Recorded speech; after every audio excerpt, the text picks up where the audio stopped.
Salam. Bugünkü dərsimiz dairəvi diaqramdır.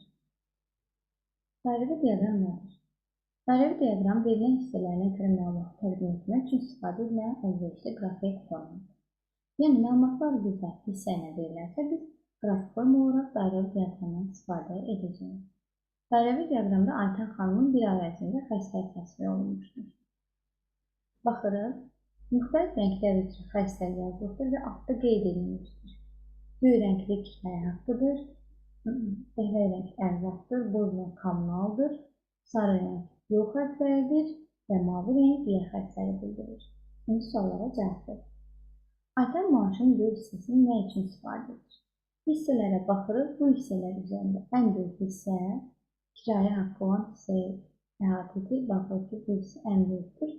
Deməli, maaşının böyük hissəsini kirayə üçün sərf edir.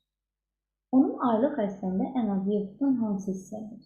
Hissələrə baxırıq, ən az burada boz rəngli hissədir. Tabii, boz rəngli hissə kommunalı bildirir. Deməli, o maaşının ən az hissəsini kommunal üçün sərf edir. Aytən xanım maaşının yarısını kirayə üçün xərcləyir. Fikri doğruyur. Əgər yarısını kirayə üçün sərf etsəydi, dairəvi diaqram tam yarı hissəyə bölünərdi. Və biz görürük ki, göy rəngli hissə tam yarını əhatə etmir. Deməli, bu fikir doğru deyil.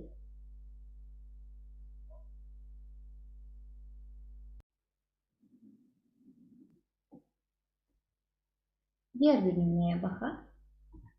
5-ci sinif şagirdlərinin məşğul olduqları idman növləri haqqında məlumat aşağıdakı cədvəldə verilmişdir. Cədvəl əsasında dairəvi diaqram bura. İdman növləri verilir və sayı verilir. Futbol üzrə 25 nəfər, voleybol üzrə 10 nəfər, basketbol üzrə 20 nəfər və digər idman növü üzrə 5 nəfər məşğul olur. Dairəvi diaqramı qurmaq üçün biz məlumatların sayına baxırıq. Deməli, 4 növdür. Deməli, dairəvi diaqram 4 hissəyə bölünəcək. Daha sonra hər bir idman növü üzrə hissələri təyin etməliyik.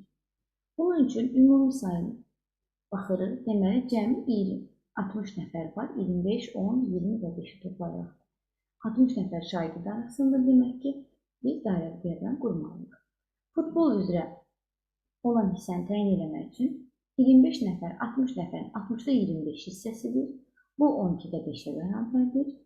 Dairəvi diaqram dairəvi formada olduğunu 360 dərəcəni əhatə edir və 360 dərəcənin 12-də 5 hissəsi 150 dərəcəyə bərabərdir. Eyni qayda ilə voleybol üzrə 60-da 10 hissə, bu 6-da 1 hissə edir. 60 dərəcənin 6-da 1 hissəsi 60 dərəcədir.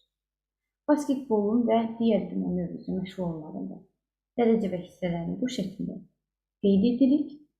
İndi dairəvi diaqramı qura bilərik. Dairəvi diaqram 4 yerə bölünməlidir. Ən böyük hissə futbolda olmalıdır, çünki 150 dərəcə futbolu əhatə edir.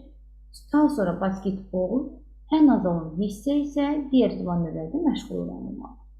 Və göy, qəhvəyi, boz və sarı olaraq hissələrə bölünür. Dairəvi diaqramımız bu şəkildə hazırdır.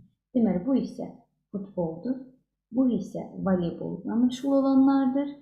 Basketbol üzrə məşğul olanlar boz rəngdir və digər idman növü üzrə isə sarı rənglə işarə edilir.